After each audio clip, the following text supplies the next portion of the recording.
Ford 5000.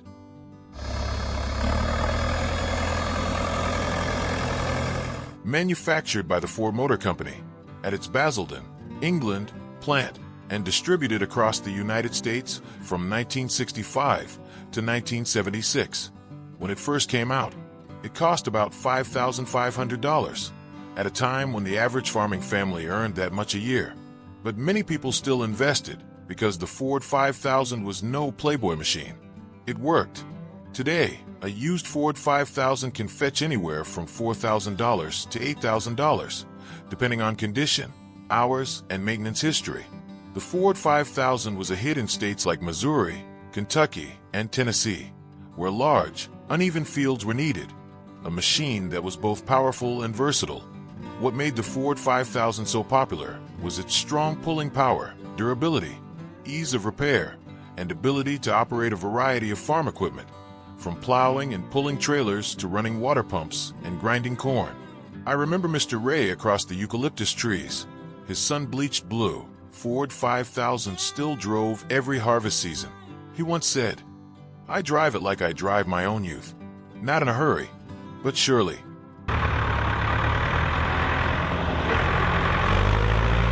Ford 5000 uses a four-cylinder, 4.2L diesel engine, producing about 69 horsepower. Starts well even at low temperatures, stable RPM, low fuel consumption. Transmission includes 8 forward gears and 2 reverse gears, with an advanced version with 10 or 16 gears. Light gear lever, easy to operate, even for the elderly. PTO, standard 540 RPM PTO shaft, can operate tillers, lawn mowers, feed grinders, or fertilizer sprayers.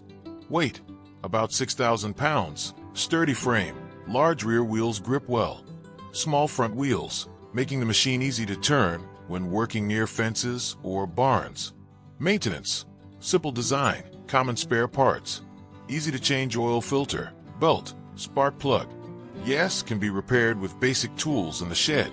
Is it suitable for a small farm? Absolutely. The Ford 5000 is powerful enough to work on 10 to 70 acres, but also flexible enough to move between orchards or narrow barns. Things to look for when buying used. Check the drive shaft, PTO shaft for oil leaks, engine noise, and steering and transmission for smooth operation. Mr. Wallace of North Carolina bought the 5000 from his father-in-law. After 40 years, he still uses it to mow his lawn and pull a sprayer for his small backyard vineyard. No need for GPS, he says. Just know the straight line and have faith in your tractor.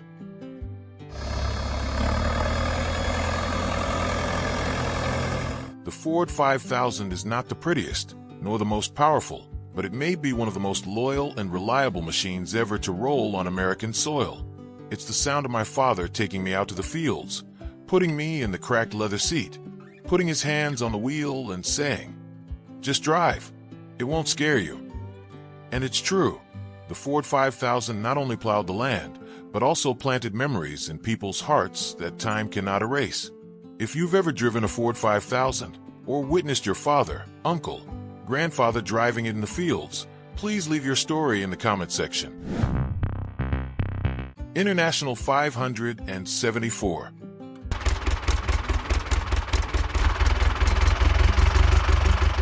Manufactured in 1970 by International Harvester, one of the legendary brands in the American agricultural industry, with a factory in Doncaster, England, and final assembly in Rock Island, Illinois.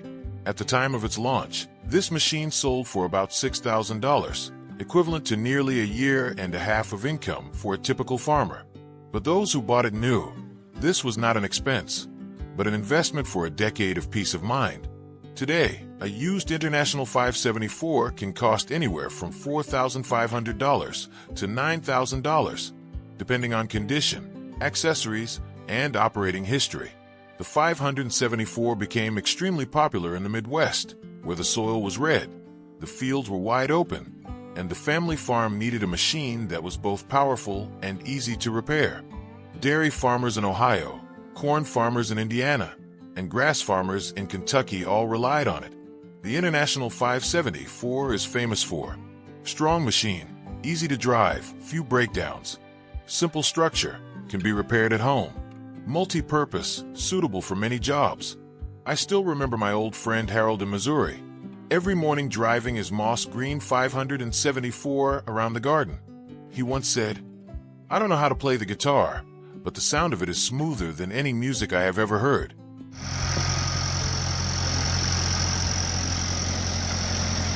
Engine, 4-cylinder diesel, 3.3 L capacity, about 52 to 67 horsepower.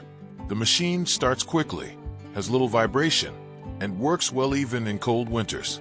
Transmission includes 8 forward gears and 4 reverse gears, light and easy to control. There is an optional power-assisted gear shift, suitable for the elderly. PTO, standard 540 RPM PTO shaft, stable operation for equipment such as choppers, grass cutters, corn grinders, water pumps, or fertilizer sprayers. Weight, about 5,700 pounds, sturdy frame, large rear wheels for good grip, small front wheels, easy to turn around in the farmyard. Maintenance, simple structure, no special software or machinery required. Spare parts are easy to find. Many shops still have inventory from the 80s. Is it suitable for small farms? Well suited for farms from 5 to 60 acres. It can till the soil, pull trailers, operate auxiliary machinery, and carry supplies. Notes when buying used machines: check the drive shaft, PTO, spark plugs, and transmission. Check the oil lines for leaks. Most importantly, the engine's sound, steady and deep, is still strong. Mr. Sam in Iowa still uses his 574 to pull his tractor and corn trimmer. After more than 40 years, he has only replaced the clutch once, but the rest still runs smoothly like my heart. As he says, the International 574 is not a legend because of its appearance, but because of its silent loyalty through many generations. It is the sound of the engine in the sunset field. It is the silhouette of the father sitting behind the wheel, his straw hat casting a shadow over his squinted eyes from the sun. And to this day, after more than half a century, many 574s are still working, as if they have never known their age. If you have used the International 574, or remember your father, uncle, or grandfather using this machine, please share your story in the comment section. John Deere 2040.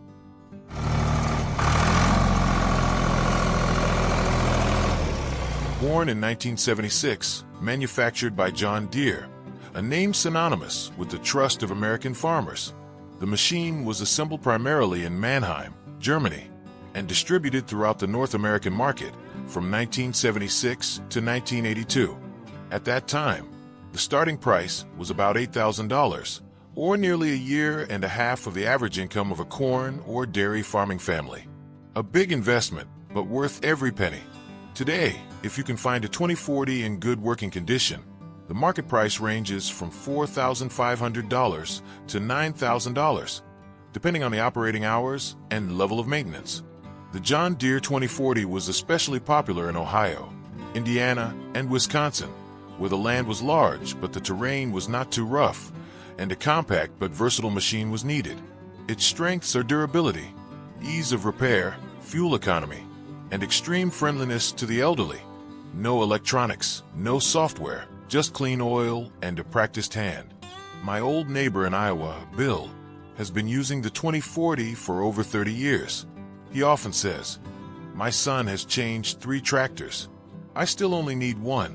This blue-yellow one is enough."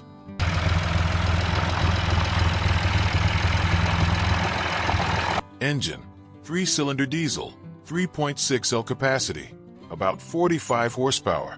Starts well even in cold winters in the north. The machine runs smoothly, has little vibration, and is fuel efficient. Transmission includes 8 forward gears and 4 reverse gears, with the advanced version having up to 16 gears. Light steering wheel, smooth gear shifting, suitable even for the elderly.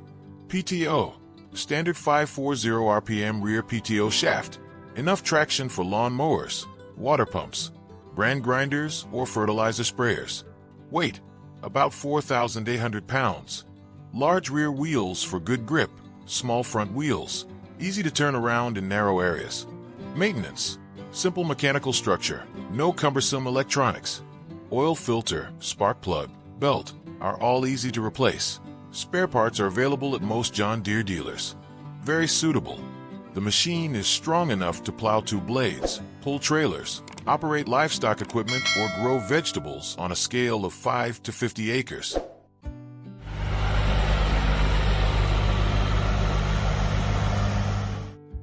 Note when buying a used machine, check the engine sound, hydraulic system, PTO shaft, and rear 3-point axle. Don't forget to ask for a regular maintenance schedule. Experience from current users. Mr. Mark in Kentucky still uses the 2040 to till and spray his peach garden every year. I just changed the spark plugs last year. Other than that, it's as strong as it was when I was a young man, he said. Nearly half a century later, the John Deere 2040 is still rolling steadily across many American fields. It's a part of my memory. The time my father taught me to hold the wheel for the first time. The sound of the engine blending with the train whistle every harvest morning. Not all new machines are good. Some machines, like old friends, become more loyal as they age. If you've ever owned a John Deere 2040, or remember your father or grandfather with one, please share your story in the comment section. Massey Ferguson 165.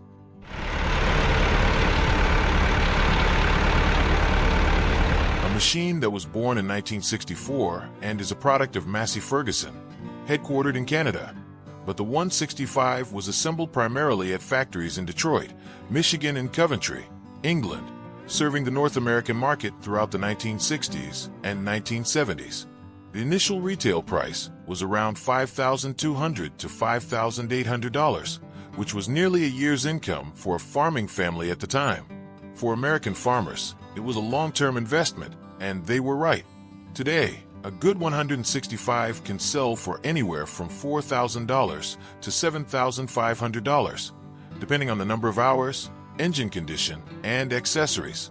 The Massey Ferguson 165 became an icon not just because of the brand, but because of its real-life durability on the field. It was the top choice in Pennsylvania, Georgia, and southern Missouri, where people needed a powerful, fuel-efficient, and easy-to-repair machine. The outstanding advantages of the 165 are: strong engine, fuel-efficient; simple structure, easy to repair, easy to understand; can do many jobs: pulling, plowing, carrying, grinding. I remember Mr. Wallace, a dairy farmer in Kentucky, once said, "I raised 3 generations of cows, used 4 tractors, but only this 165 does not need to be tapped lightly every winter morning."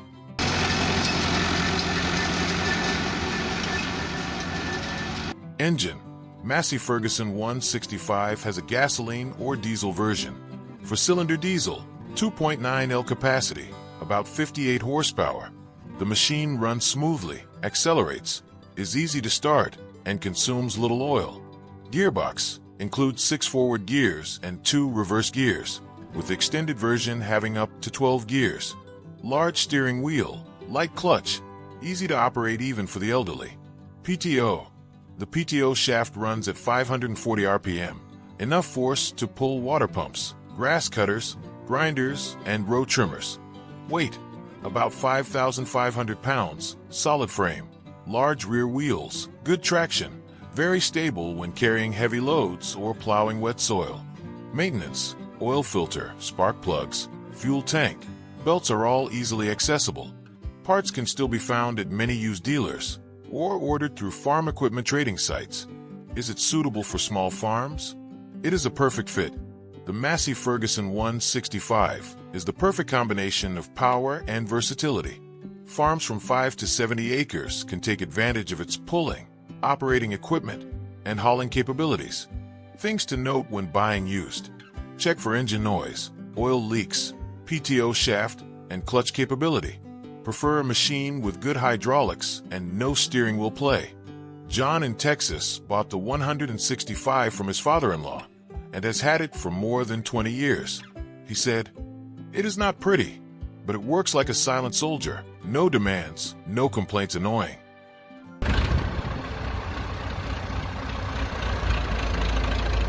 The Massey Ferguson 165 is a testament to a time when machines didn't need to be smart, they just needed to be loyal. It's the sound of a morning in the countryside, the warmth rising from the damp soil, the tire tracks on the dewy fields. Nearly 60 years later, the machine can still start up every morning, ready to serve like the first day. And I believe many people will remember it, not because of the specifications, but because of what it left in their memories. If you ever owned a Massey Ferguson 165 or saw a loved one behind the wheel of that red machine, please share your story below this video. Oliver 1650.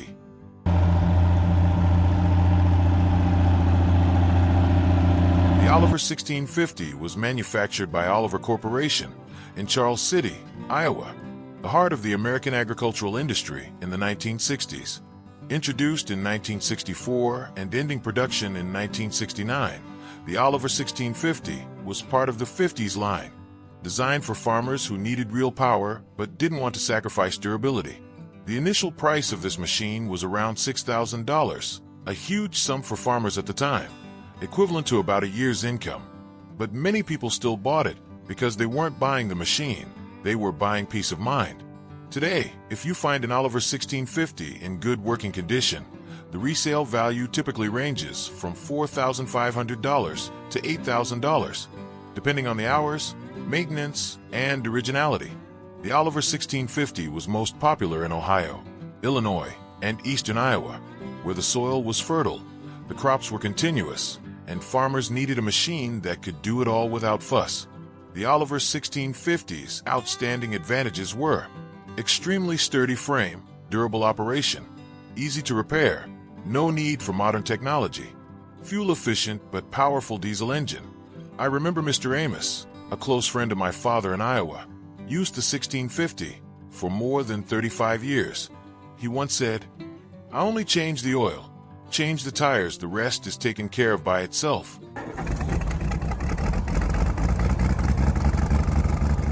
Oliver 1650 is equipped with a 6-cylinder diesel engine, 4.5 L capacity, about 66 horsepower.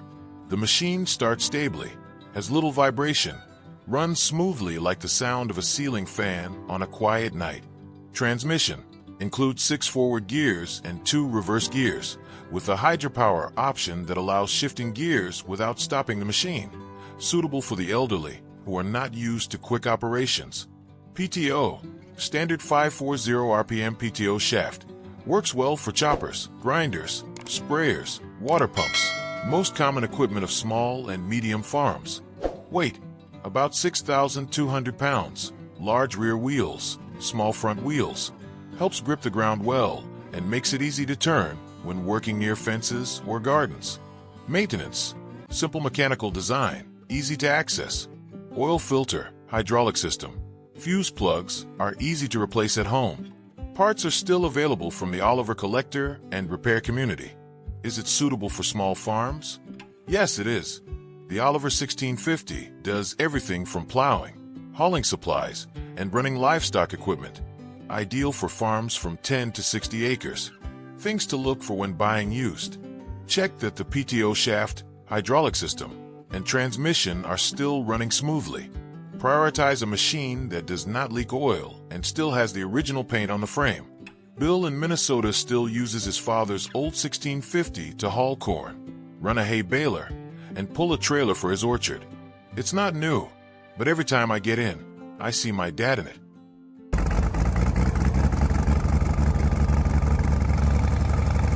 The Oliver 1650 is more than just a tractor. It's a symbol of a time when people looked each other in the eye when buying and selling, and shook hands firmly when assigning tasks. It's a silent field keeper, a familiar engine sound every harvest morning. My grandfather sits firmly on the worn leather seat, his hands on the steering wheel, his eyes looking towards the horizon. Although the years have faded the green paint, that machine still runs smoothly as ever. And in my heart, it has never aged. If you have used an Oliver 1650, or have memories of this tractor, please share your story below in the comment section.